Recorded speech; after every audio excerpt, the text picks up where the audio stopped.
ગઢપુરમાં અક્ષર ઓરડીમાં મંદિરની પાછળ જ્યાં ઘનશ્યામ મહારાજ બિરાજમાન છે ત્યાં ભગવાન સ્વામિનારાયણની હયાતીમાં જે સંતો મહાપુરુષોએ રાજાઓએ પોતાની સામર્થ્ય પ્રમાણે જે ભેટ અને વસ્તુઓ આપી તેના સંગ્રહાલયનું એક આ ભાગ. એમાં ઉપરનો જે ફોટો છે તે શ્રીજી મહારાજ અહીંયા થોડાક સમય રહ્યા પછી દાદા ખાચરને કીધું કે ભાઈ આજે તો તમે અહીંયા છો પણ પછી કાલે તમે ન હો ને અમને એમ કહે કે ભાઈ આ ગઢડું તો અમારું છે. ને દાદા ખાચર કે મહારાજ હું તમને લખી આપું. પછી મહારાજે પત્રની ઉપર એ લખાયું અને એના પછી તાંબાના પતરા ઉપર લખાયું. એની બાજુમાં મહારાજ જ્યારે મોટી કોઈ રસોઈ હોય અને સંતોની સાથે જ્યારે ભોજન કરવા માટે આવતા અને થાળની પ્રસાદી જે જતી એ મોટો થાળ છે અને આ છે ગંગાજળ જે મહારાજ ચરણામૃત કરી અને સંકલ્પ કરતા આપણે પૂજામાં જે સંકલ્પ કરીએ છીએ તે. એની બાજુમાં પ્રસાદીની લોટી પાણી પીધેલી, એની બાજુમાં જળની શીશી છે જે મહારાજે કોગળા કર્યા હોય, મોઢું ધોયું હોય અને સંતોએ પોતાના પાત્રમાં તુમડા પત્તરમાં જે જળ ભરી લીધું હોય તે. આ પ્રસાદીનો વાટકો જે દૂધ પીતા હતા અને ટકોર કરીને જે વાટકાનો ઘા કર્યો તે પ્રસાદીનો. આ ભગવાન સ્વામિનારાયણ ત્યાં ગંગાજળિયા કૂવાની પાસે બેસી અને સ્નાન કરતા અને એ સંતોએ લઈ છાણી ગારી અને ભેગું કરી રાખ્યું. એની નીચે 3 વાટકા છે એ પણ વાસુદેવ ભગવાનની પ્રસાદીના. આ છે કુંડી જેની અંદર જળ ભરતા અને શ્રીજી મહારાજ પોતાના ઉપયોગમાં લેતા, નાહવામાં, ધોવામાં, પીવામાં, પોતાની રૂમની અંદર રાખવામાં. એ કુંડીઓ છે 3. આ શ્રીજી મહારાજની જન્મોત્રી એટલે જન્મકુંડલી છે. અને દીનાનાથ ભટ્ટે બ્રાહ્મણોને બોલાવી અને તેમની પાસે બોલાવી લઈને પછી આપણા 5 નંદ સંતો ભેગા થઈ અને એની ઉપરથી આ સ્વામી 900 પાનાની છે. એમનેમ લાંબો રોલ છે અને આ પાણીના પાત્ર છે. માટલામાં પાણી ઠંડુ કરી રાખે અને પછી ગારીને આની અંદર રાખે અને આ ખૂબ જ મોટા અને જાડા છે કે પાણી ભર્યું હોય તો એમનેમ ઠંડુ ને ઠંડુ રહે. આ છે અબખોરો. અબખોરો એટલે આની અંદર પાણી ભરી દેવાનું, પછી એને ઊંધું રાખવાનું અને દોરી બાંધીને લટકાવવાનું એટલે એ પાણી એમનેમ ઠંડુ ને ઠંડુ રહે. આ શ્રીજી મહારાજના પ્રસાદીના લોટા જેને ઉપયોગ કર્યો હોય પાણી પીવામાં, પૂજામાં. આ આચમની છે. આ ઢાલ છે. ગઢડામાં કોઈ પણ ક્યારેય પણ એવું કંઈ થતું ત્યારે મહારાજની પાસે આ ઢાલ રહેતી અને દરબારગઢમાંથી દરબારો લઈ એમનો ઉપયોગ કરતા.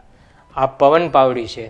પવન પાવડીનો મતલબ કે જ્યારે યોગ કરવો હોય અને ટટાળ બેસવું હોય ત્યારે એની ઉપર એક નાનો એવો પંખા જેવું આવે અને એની ઉપર દાઢી રાખવાની. દાઢી રાખીને આની પાસે 2 હાથ અડાડી રાખવાના અને ધ્યાન મુદ્રામાં બેસવાનું. એ છે. બીજો એક પંખો એની પાછળ છે. સુરતના હરિભક્તોએ આવી અને એ પંખો શ્રીજી મહારાજને ભેટ કરેલો અને જયરામ બ્રહ્મચારી એનો ઉપયોગ કરતા.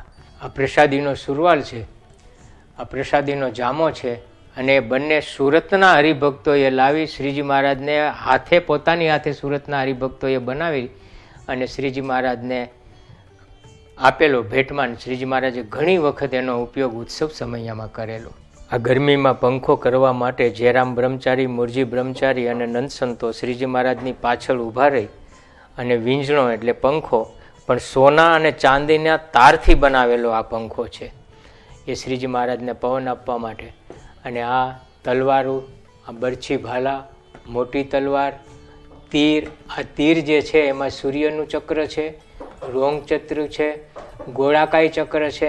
એ એની પ્રેક્ટિસ એવી રીતે હોય કે જ્યારે બાણ લઈને એને મારે એટલે ચારે બાજુ એ ફરતું જાય. એ આ ઉપરનું જે ચંદ્ર છે એ ચંદ્ર પણ ફરતો જાય. આ ધનુષ્ય છે અને આ બખ્તર છે.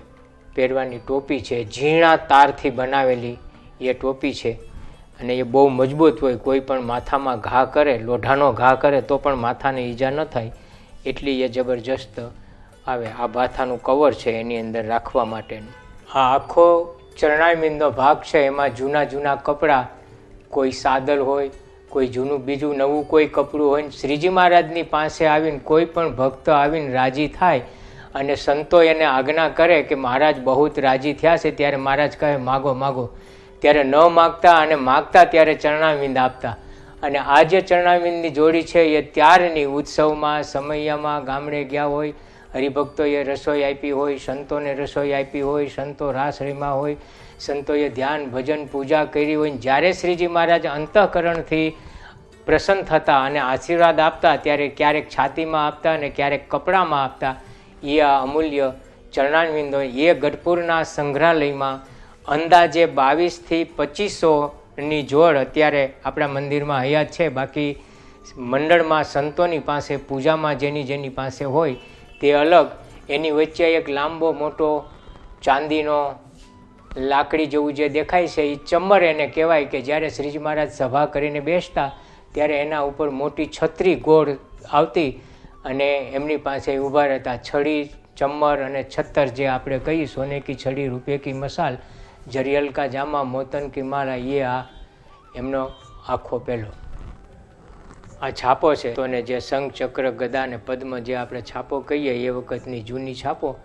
અને આ કાળી સાય છે જે 500 પરમહંસો પોતપોતાના લગ્ન પ્રમાણે જે લખતા અને વચનામૃતો જે લખાણા, નિષ્કુળાનંદ સ્વામીના કાવ્યો લખાણા, ભક્ત ચિંતામણી લખાણી, એ બધાયમાં કાળી સાયનો ઉપયોગ થતો. એ આ કાળી સાય છે. અને મુક્તાનંદ સ્વામીની કરતાલો છે. જ્યારે મુક્તાનંદ સ્વામી પદોનું રચના કરતા અને શ્રીજી મહારાજની પાસે આવીને જ્યારે બોલતા ત્યારે આ કરતાલનો ઉપયોગ કરતા.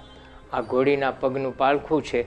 અને આ શ્રીજી મહારાજને અલગ અલગ હરિભક્તો પોતપોતાના દેશમાંથી, રાજ્યમાંથી, ગામડામાંથી જ્યારે આવતા ત્યારે મોજડીઓ બનાવીને લાવતા. એકજશ મહારાજની માપનું મોજડું. આ આગળનો ભાગ છે, આ પાછળનો ભાગ છે.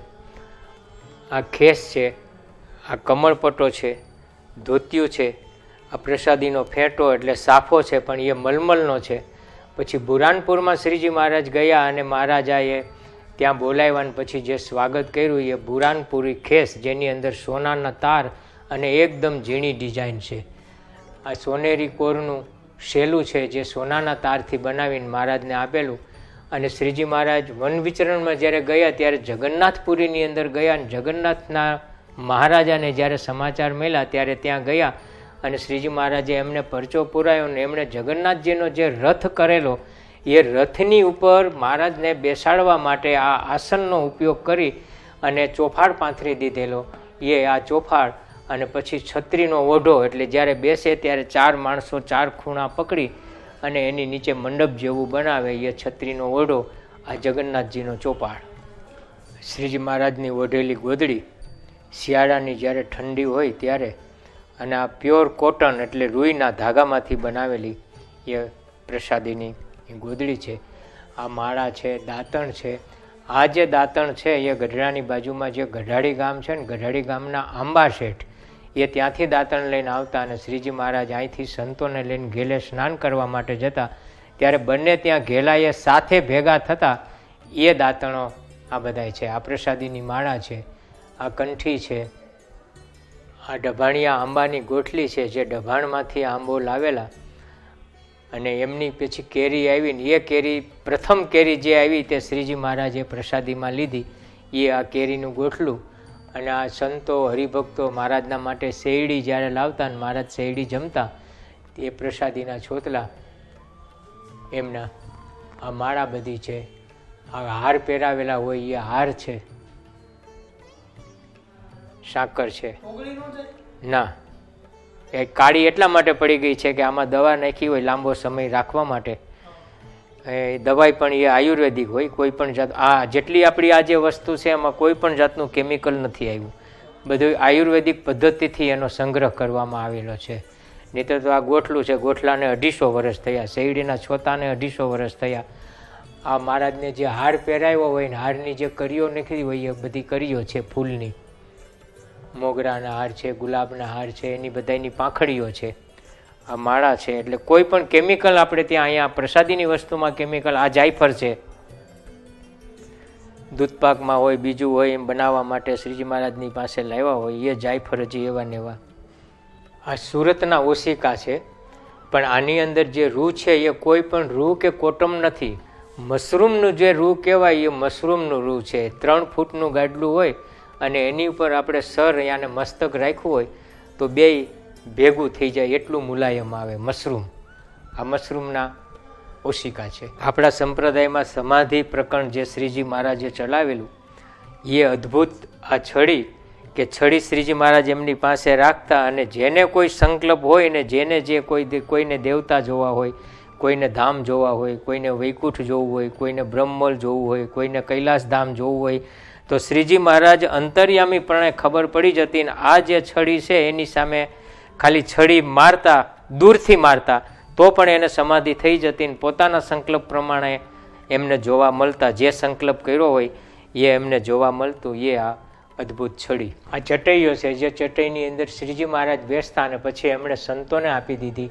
અને સંતો ધ્યાન, ભજન, લેખણી એ જે કંઈ કરતા એ ચટાઈની ઉપર બેસીને કરતા. અને આ રજઈઓ બધી છે જૂની કોટનની, એ વખતની જૂની ડિઝાઇનો. આ પાઘ છે, આ પાઘ છે, આ રજઈ છે, આ ગોદડી છે, આ પાછું મલમલનું ઓશીકું તકિયો આવ્યો, આ જૂની ગોદડી છે. આ આગળ આપણે જે દાંતણોના દર્શન કર્યા એ આંબા શેઠના દાંતણો છે. આ માળાઓ છે, કંઠી છે, આ લવિંગ છે, શ્રીજી મહારાજ જે લવિંગનો ઉપયોગ કરતા એ લવિંગ છે. આ શેરડીના છોતા છે, આ પ્રસાદીના હારના પુષ્પો છે. આ આગળ જે પ્રસાદીની આપણે સોનેરી ખેસ જે જોયા એ બુરાનપુરનો ખેસ એક આપણે આગળ જોયો. આ બીજો બુરાનપુરનો ખેસ. આ બધા ખેસ છે. આ પ્રસાદીના ખેસ, આ ખેસ છે, આ ખેસ છે. આ વાસુદેવ નારાયણની મૂર્તિ, આ નરનારાયણ દેવની મૂર્તિ, આ શ્રીજી મહારાજની પ્રસાદીની મૂર્તિ, આ શ્રીજી મહારાજની પ્રસાદી. આ કાગળનો પંખો છે. અને શ્રીજી મહારાજને ગરમી લાગતી હતી એટલે એ વખતે સભામાં તરત ને તરત ઇમરજન્સીમાં એટલે તરત જ કાગળનો પંખો બનાવી મહારાજને હવા માટે ગાડલાનું અને ઓશિકાનું બેય ચાદર અને કવર એ બે છે. એની નીચે જે છે એ પ્રસાદીની ધડકી એટલે નાની એવી ગોદડી આવે એ. અને આ ભગવા કલરનો સોફાર જે મહારાજ સંતોને બેસવા માટે આપેલું. આ નખ અને કેસ છે શ્રીજી મહારાજના. અને નીચે જે છે એ કેસ છે ચોટીના જે કેસ આવે એ આ બધા નખ છે. અને બધા જ ટચલી આંગળીના છે. એક જ આંગળીના આ બધા નખ છે. અલગ અલગ એ અઠવાડિયે 10 દિવસે 15 દિવસે જે લીધા હોય અને સંતોએ સંગ્રહ કરી રાખ્યો હોય તે. આ કુશળ કુંવરબાઈનો મુગટ શ્રીજી મહારાજની પાસે આવી સોનાનો થાળ ભરી અને આખો જે મુગટ આપેલો એ કુશળ કુંવરબાઈનો આ પ્રસાદીનો મુગટ. અને સ્વામિનારાયણ સંપ્રદાયમાં સૌ પ્રથમ મુગટની પરંપરા જો ચાલુ કરી હોય તો આ મુગટથી ચાલુ કરવામાં આવી. અને કુશળ કુંવરબાઈએ આવી અને સોનાના થાળમાં મૂકી અને શ્રીજી મહારાજને આ મુગટ પહેરાવેલો પ્રસાદીનો. આ કોટનની ટોપી, સોનાના તારની અને કોટનની પણ એ ટોપી. આ તકિયા છે, ચાદરો છે, ધોતી છે, રૂમાલો છે. આ મહારાજના જામા અને સુરવાર છે.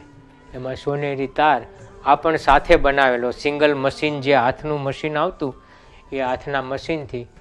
અને આ એમની દોરી છે, જે આપણે નાળું કહીએ, દોરી કહીએ ગામડાની ભાષામાં. અને એ હીરની દોરીનો બનાવેલો જામો અને સુરવાર. આ અલગ અલગ ટોપીઓ છે જેને આપણે કાન ટોપી કહીએ. આ સિતાર અને સારંગી અને સુઈ એ ત્રણેય ભેગા છે, જેનો ઉપયોગ પ્રેમાનંદ સ્વામી કરતા, જે આપણે પ્રેમ સખી પ્રેમાનંદ સ્વામી કહીએ છીએ. અને વંદુ સહજાનંદના પદ જ્યારે ગાયા ત્યારે આમનો ઉપયોગ કરેલો. એ આ પ્રેમાનંદ સ્વામીની સિતાર, સારંગી અને સુઈ એ 3 વસ્તુ. આ પ્રસાદીની માળાઓ છે, જે જુદા જુદા ભક્તો આવી અને મહારાજને માળા પોતાના હાથે બનાવી અને પછી શ્રીજી મહારાજને આપતા. એની બાજુમાં સુરવાર છે, જે સુરવાર તરીકે પહેરાય, ધોતી તરીકે પહેરાય. એની બાજુમાં છે એ વાસણો છે, અને એ વાસણો તાંબા, પિત્તર અને સિલ્વર જર્મન જે આપણે કહેતા એ સિલ્વર જર્મનના છે. આ પલંગ છે, જે પલંગની અનેક વખત શ્રીજી મહારાજે ઉપયોગ કરેલો. અને આની ખાસિયત એ છે કે આપણે જે છપ્પર પલંગ કહેતા, છપ્પર પલંગ એટલે જેને 6 પાયા હોય.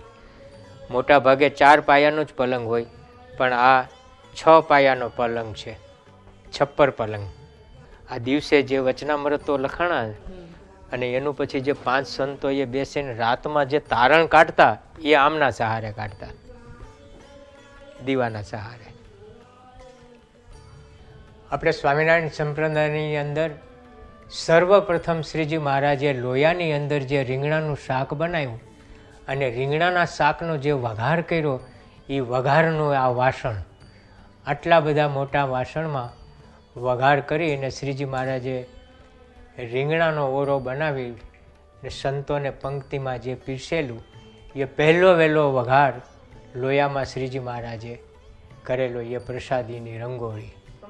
ઉત્સવ સમયો જ્યારે થતો ત્યારે સંતોના માટે એની અંદર પાણી ભરી અને રાખી મૂકતા. દાદા ખચરના જ્યારે લગ્ન થયા ત્યારે શ્રીજી મહારાજ અતિ ઉત્સાહથી અને અતિ આનંદથી પોતાની પાસે, હરિભક્તોની પાસે દાદા ખચરના દરબારમાં જે સિક્કા હતા એ ચાંદીના સિક્કા, સોનાની સોના મહોરો, એ બધું જ ભેગું કરાવી અને 500ની સંખ્યામાં શ્રીજી મહારાજે પોતાના હાથે સિક્કા ઉડાડ્યા. એમાં ગામના જે માણસો હતા એ પોતપોતાની રીતે જેના હાથમાં જેટલા આવ્યા એટલા લઈ ગયા. અને આ જે સિક્કાઓ છે એ આપણે ગઢપુરની અંદર રહેનારા હરિભક્તો, બહેનો, એમની પાસે જે વધેલા હતા તેમનો સંગ્રહ કરી અને પ્રસાદી રૂપે ગઢપુર સ્વામિનારાયણ મંદિરમાં રાખેલા છે.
हमारे चैनल सूरत गुरुकुल को सब्सक्राइब करना ना भूलें और बेल आइकन पे क्लिक करें